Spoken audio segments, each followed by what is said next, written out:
This is Sagar from Kadapa. ఈరోజు మనం వచ్చేసి భారత ఎన్నికలకు సంబంధించి పార్ట్ 3 చేసుకోబోతున్నాం. ఆల్రెడీ 2 పార్ట్లు నేను చేయడం జరిగింది. ఈ పార్ట్ 3లో ఒకసారి గమనించండి. ఎన్నికల సంఘం గురించి ఈవీఎంల గురించి మనం మాట్లాడుకోబోతున్నాం.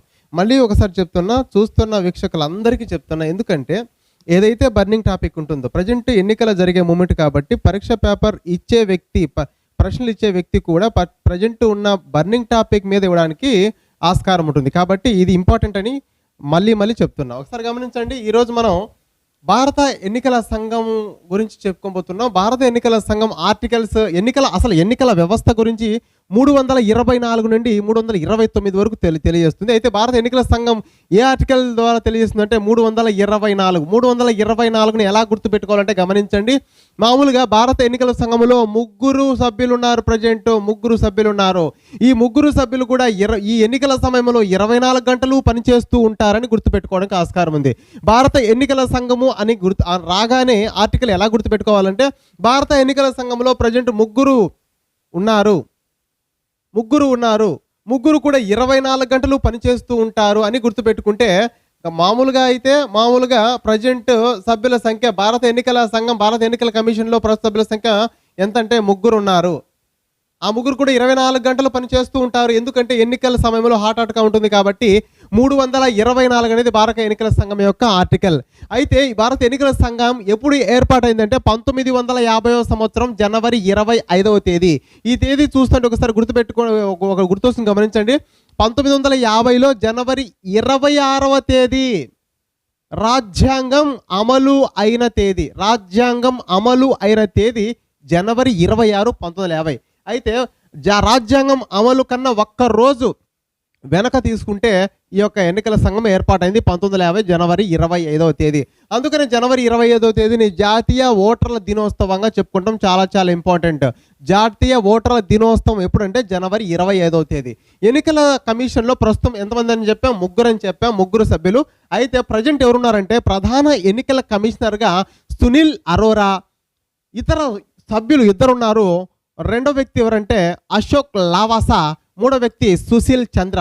వీళ్ళు వచ్చేసి సభ్యులు. ఈయన ప్రధాన ఎన్నికల కమిషనర్ సునీల్ అరోరా. అయితే ఎన్నికల సంఘం ఏర్పాటు చేయబడినప్పుడు, అనగా 1950వ సంవత్సరంలో ఏర్పాటు చేయబడినప్పుడు ఎంతమంది సభ్యులు ఉన్నారంటే ఒకే ఒక్క సభ్యుడు ఉన్నాడు. అయితే ఇది బహుళ సభ్య సంఘంగా ఎప్పుడు ఏర్పాటైంది అంటే, సభ్యులు ఎక్కువ మందిగా ఉండేదిగా 1989లో ఏర్పాటైంది బహుళ సభ్య సంఘంగా. అయితే ప్రజెంట్ ఎంతమంది ఉన్నారంటే ముగ్గురు ఉన్నారు. ప్రజెంట్ సునీల్ అరోరా ప్రధాన ఎన్నికల కమిషనర్, మిగతా సభ్యులు అశోక్ లావాసా, సుశీల్ చంద్ర.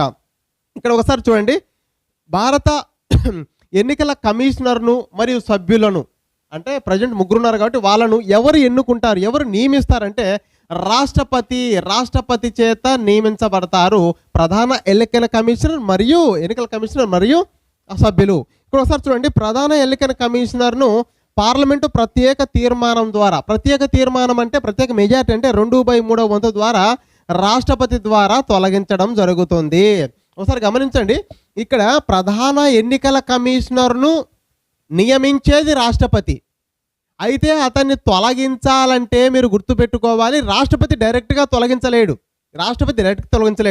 అయితే పార్లమెంటు చేత 2/3 వంతు, ఓకేనా, 2/3 వంతు మెజారిటీ వస్తేనే దాని ద్వారా ఈయన రాష్ట్రపతి తొలగించడం జరుగుతుంది భారత ప్రధాన ఎన్నికల కమిషనర్ని. అయితే ఇప్పుడు వీరిద్దరిని కూడా నియమించేది రాష్ట్రపతికి. అయితే వీరిద్దరిని తొలగించాలంటే పార్లమెంటు 2/3 వంతు మెజారిటీ అవసరం లేదు. కేవలము ఇక్కడ సభ్యుల తొలగింపు చూస్తే భారత ప్రధాన ఎన్నికల కమిషనర్ సిఫారసు మేరకు, ఓకేనా, భారత ప్రధాన ఎన్నికల కమిషనర్ సిఫారసు మేరకు రాష్ట్రపతి తొలగించవచ్చు. ఇక్కడ ముగ్గురు సభ్యులు ఉన్నారు. ముగ్గురు సభ్యుల్లో ప్రధాన ఎన్నికల కమిషనర్, మామూలుగా ముగ్గురిని నియమించేది రాష్ట్రపతి. తొలగించే విషయంలో ప్రధాన ఎన్నికల కమిషనర్ను పార్లమెంటు 2/3 వంతు మెజార్టీతో రాష్ట్రపతి తొలగిస్తాడు. మిగతా ఇద్దరిని మటుకు ప్రధాన ఎన్నికల కమిషనర్ సిఫారసు మేరకు రాష్ట్రపతి తొలగించడం జరుగుతుంది. ఇక్కడ ఈవీఎంల గురించి ఒకసారి చూద్దాం. ఈవీఎం అంటే ఏంటంటే ఎలక్ట్రానిక్ ఓటింగ్ మిషన్. అయితే ఎలక్ట్రానిక్ ఓటింగ్ మిషన్ గమనించండి, ఎలక్ట్రానిక్ ఓటింగ్ మిషన్లు ఎప్పటి నుంచి వాడుతున్నారంటే 1999 నుంచి వాడుతున్నారు. అయితే ఈవీఎం ఎన్నికల కమిషన్ ఛాలెంజ్ చేసింది ఎవరికి, హ్యాకింగ్ ఎవరైతే చేస్తున్నారో వారికి ఛాలెంజ్ చేసింది ఏమంటే ఈవీఎంలను హ్యాకింగ్ చేయ వారికి బహిరంగ ఛాలెంజ్ ఎప్పుడు చేశారు, ఎవరైనా చేసుకోవచ్చు, ఓకేనా, అంటే ఎవరు చేయలేరని ఇది వాళ్ళ ఉద్దేశం. కాబట్టి బహిరంగంగా ఛాలెంజ్ చేసింది హ్యాకింగ్ చేయవారికి ఎప్పుడంటే డేట్ 2017 జూన్ 3వ తేదీ సమయం 10 గంటలకి, ఉదయం 10 గంటలకి, 2017 జూన్ 3వ తేదీ ఉదయం 10 గంటలకి హ్యాకింగ్ చేయవారికి ఏం చేసింది, హ్యాకింగ్ చేయవారికి బహిరంగ ఛాలెంజ్ చేసింది. ఎలా చేసుకుని చూద్దామని. నెక్స్ట్ ఇక్కడ ఈవీఎంలో నమోదైన ఓటర్ను మనం ఏ పార్టీకి ఓటేసాము అని తెలుసుకుంటూ ఒక స్లిప్ వస్తుంది. అయితే ఆ యొక్క యంత్రాలు యూజ్ చేస్తున్న యంత్రాలు వచ్చేసి వివిపిఏటి అనే యంత్రాలు ఉపయోగిస్తున్నారు. మనం ఏ పార్టీకి ఓటేసింది మనం చూసుకోవచ్చు. అయితే వివిపిఏటి అనగా అంటే ఓటర్ వెరిఫియబుల్ పేపర్ ఆడిట్ ట్రయల్. అయితే మీకు ఒకసారి గమనించాలి, వీటిని వివిప్యాట్లను 2014లో పార్లమెంట్ 8 పార్లమెంట్ స్థానాలు ఉపయోగించారంట, అంటే ట్రయల్ వేశారు. ఈ వివిప్యాట్లను మొట్టమొదటిగా ఎప్పుడు ఉపయోగించారంటే గమనించాలి, వివిప్యాట్లు అంటే ఓటర్ వెరిఫైయబుల్ పేపర్ ఆడిట్ ట్రయల్ను ఎప్పుడు ఉపయోగించారంటే 2014 పార్లమెంట్, ఓకేనా, పార్లమెంట్ ఎన్నికలలో 8 పార్లమెంట్ స్థానాల్లో ఉపయోగించడం జరిగింది. మామూలుగా ఈవీఎంలను అయితే ఎప్పుడండి 1999లో ఉపయోగించడం జరిగింది. ఇప్పుడు ఈవీఎం ఒకసారి గమనించండి, ఈ ఈవీఎంలో ఎన్ని ఓట్లు నమోదు చేసుకుంటుంది అంటే 3840 ఓట్లని ఇది ఈవీఎం అనేది ఒక్కొక్క ఈవీఎం నమోదు చేసుకుంటుంది.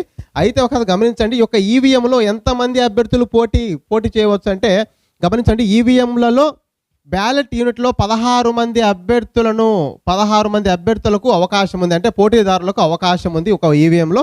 అయితే ఒకవేళ 16 మంది కన్నా ఎక్కువ అభ్యర్థులు పోటీ చేస్తే గమనించాలి, ఒక్కొక్క ఈవీఎంకి దాదాపు ఎన్ని అటాచ్ చేసుకోవచ్చు, ఒక్కొక్క బ్యాలెట్ ఉంటుంది కదా, ఈవీఎంలు 4 బ్యాలెట్లు ఒకేసారి ఏం చేసుకోవచ్చు, అటాచ్ చేసుకోవచ్చు. అయితే ఒక్కొక్క బ్యాలెట్ అనగా ఒక్కొక్క ఈవీఎంలో 16 మంది వరకు పోటీ చేయవచ్చు. 16 మంది కన్నా ఎక్కువ అయితే పోటీ చేసే అభ్యర్థులు ఎక్కువ అయితే మామూలుగా ఎంతవరకు అటాచ్ చేసుకోవచ్చు అంటే 4 ఈవీఎంలను కూడా ఒకేసారి అటాచ్ చేసుకోవచ్చు. ఒక్కొక్క ఈవీఎంలో ఎన్ని ఓట్లు అంటే 3840 ఓట్లు, ఓకేనా. ఇది మీకు ఎన్నికల సమయంలో పరీక్షలు ఖచ్చితంగా పరీక్షల్లో రావచ్చని ఊహాగానాలతో ఈ యొక్క వీడియోను మీరు ఉపయోగించుకోవాల్సిందిగా కోరుచున్నాను.